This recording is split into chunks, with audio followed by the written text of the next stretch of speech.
زندگی تب خوبصورت لگتی ہے جب کسی کے چہرے پر مسکراہٹ ہو اور اس کی وجہ آپ ہوں۔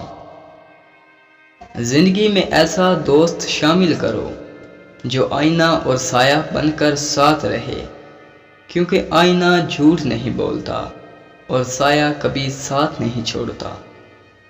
کامیاب ہونا ہے تو سب سے پہلے اپنے اندر کے ڈر کو ہرائیں۔ دیر سے بنو لیکن کچھ ضرور بنو۔ لوگ وقت کے ساتھ خیریت کی بجائے حیثیت پوچھنے لگتے ہیں۔ اگر آپ زندگی میں کامیاب ہونا چاہتے ہیں تو پہلے ناکامی کا استقبال کرنے کا حوصلہ پیدا کرو۔ کامیاب لوگ اپنے فیصلوں سے دنیا بدل دیتے ہیں اور کمزور لوگ دنیا کے ڈر سے اپنے فیصلے بدل دیتے ہیں۔ حوصلہ چاند کو پانے کا ہونا چاہیے، کیونکہ اگر آپ ناکام بھی ہوگے تو تاروں کے درمیان ضرور رہیں گے۔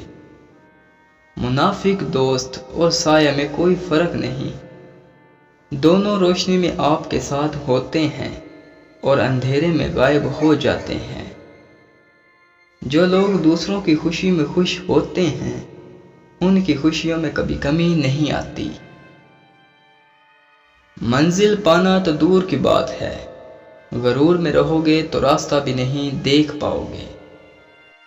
صبح کی نیند انسان کے ارادوں کو کمزور کرتی ہے۔ منزلوں کو حاصل کرنے والے کبھی دیر تک سویا نہیں کرتے۔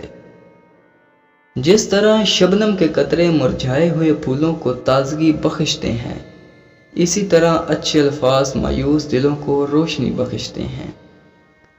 تم دوسروں کے راستے کی رکاوٹیں دور کرتے جاؤ، تمہاری اپنی منزل کا راستہ آسان ہوتا جائے گا۔ خاموشی کے 6 بڑے فائدے۔ جب خاموشی کو ہتھیار کے طور پر استعمال کیا جائے تو یہ الفاظ سے بھی زیادہ زخم دے سکتی ہے۔ خاموشی آپ کو اپنے مقصد پر توجہ مرکوز کرنے میں مدد دیتی ہے۔ خاموشی آپ کو ایک کامیاب انسان بننے میں مدد دیتی ہے۔ خاموشی آپ کے ذہنی تناؤ کو کم کر کے آپ کو باشعور انسان بنانے میں مدد دیتی ہے۔ خاموشی کسی کو بتانے کا یہ اچھا طریقہ ہے کہ آپ نے اچھا نہیں کیا۔